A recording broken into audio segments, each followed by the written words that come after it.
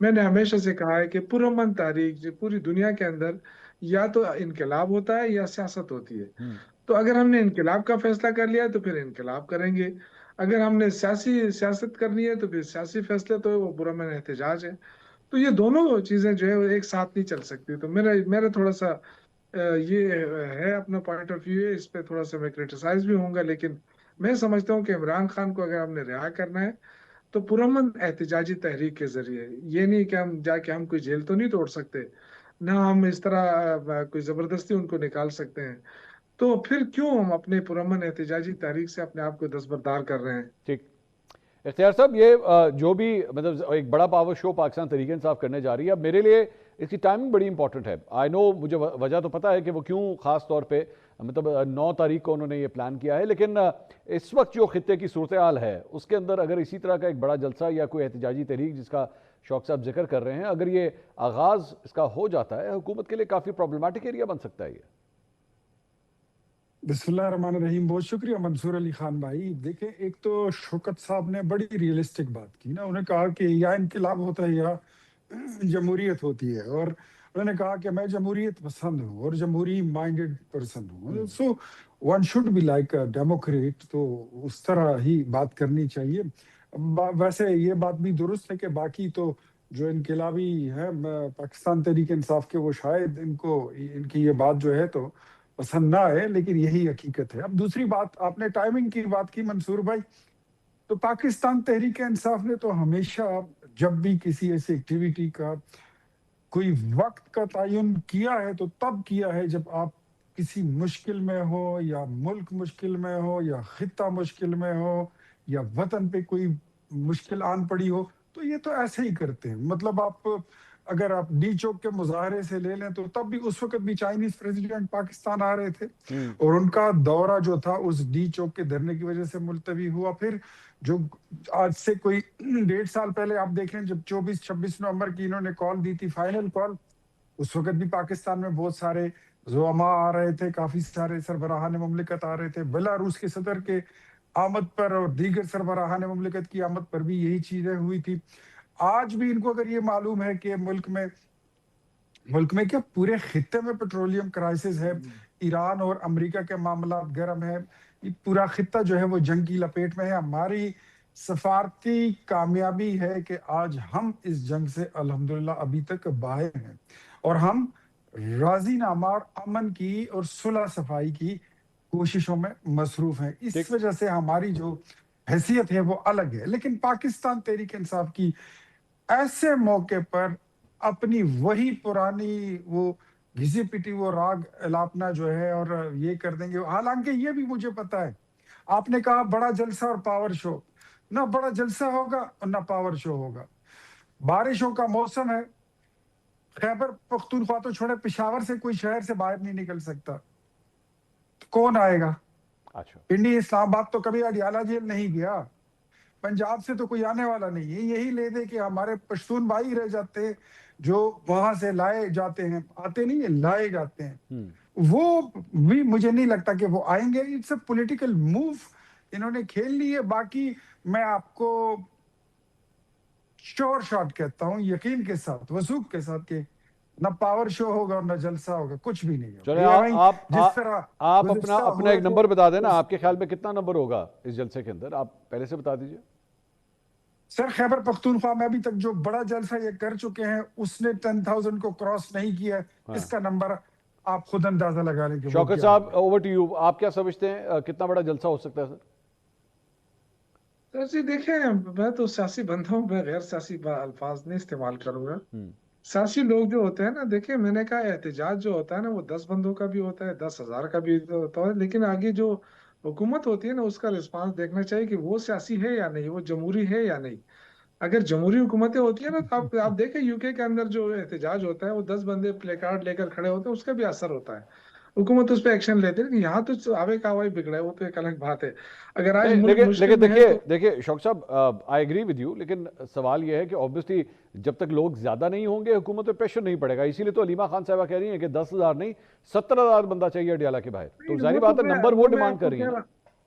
دیکھیں وہ میں آپ کو یہی بتا رہا ہوں کہ یہ یہاں کا یہ مسئلہ ہے، پاکستان کا مسئلہ ہے کہ جی نمبر ہے تو بس پھر آپ جو بھی کریں، تو اس دفعہ کوشش کریں گے انشاءاللہ تعالیٰ۔ دیکھیں اتنے بڑے بڑے جلسے آج تک کسی نے نہیں کیے جو تحریک انصاف نے کیے، مار کھانے کے باوجود، کتنی مار پڑتی ہے ہمیں، لیکن اس کے باوجود لوگ نکلتے ہیں، اس چیز کو بھی اپریشیٹ کیا جانا چاہیے، ورنہ اب تک تو سیاست ختم ہو چکی ہوتی ہے۔ شوکت صاحب آپ سمجھتے ہیں کہ basically wrong selection of leaders بھی ایک بہت بڑا مسئلہ ہے؟ میں ایکچولی جو ابھی تھوڑی دیر پہلے جس طرح ہم اچکزئی صاحب کے بارے میں بات کر رہے تھے، اچکزئی صاحب ظاہری بات ہے عمران خان صاحب کی اپوائنٹمنٹ ہے نا، انہوں نے ان کو کہا کہ جناب ٹھیک ہے میرا گرین سگنل ہے ان کے لیے، ان کو اپوزیشن لیڈر بنا دیں، یہ تحریک کو لیڈ کریں گے، یہ عمران خان کو رہا کروائیں گے۔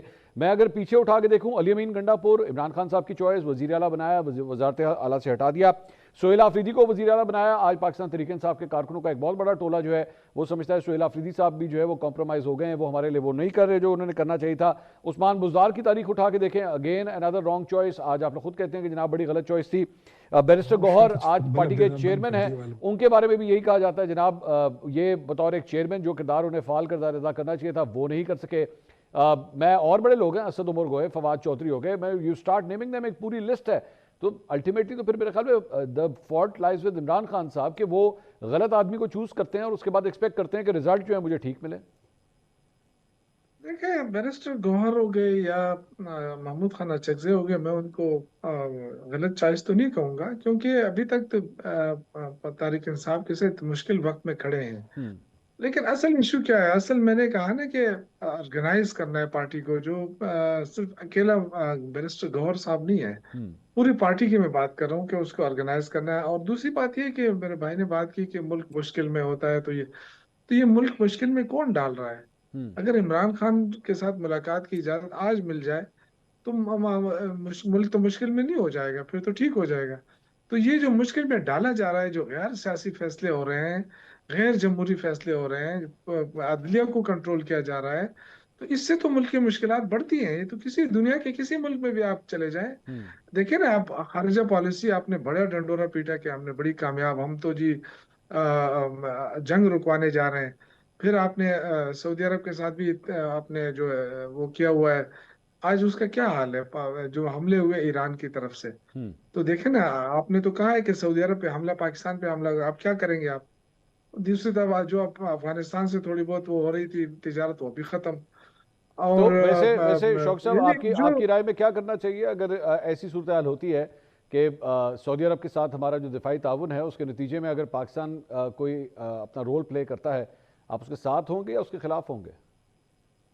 نہیں, میں یہ کہنا چاہتا ہوں کہ دیکھیں جب یہ دفاعی معاہدہ ہو رہا تھا نا, تو ان کو پھر تھوڑا بہت اس چیز کو کلیئر کرنا چاہیے تھا کہ کن کن ممالک کی طرف سے یہ ہو سکتا ہے. دیکھیں نا, اب ہم اسلامی ممالک کے خلاف لڑیں, یو اے کے ساتھ ہم ناراض, یو اے کو ہم نے ناراض کر دیا. تو سر وہ تو وہ افغانستان کے سب ساتھ بھی تو وہ بھی سب تو سے ایک مسلم ملک ہی ہے نا, لیکن ظاہری بات ہے کہ نہیں, تو اگر وہ میں یہی کہہ رہا ہوں نا, جی میں تو جی جی یہی عرض کر رہا ہوں نا جی جی منصور صاحب کہ ہماری یہ خارجہ پالیسی دیکھیں نا, آج ہمیں وقتہ پڑا ہوا ہے کہ جو ان کے جو پیسے ہیں وہ ہمیں واپس کرنے. اب وہ پیسے ہے کہاں پر؟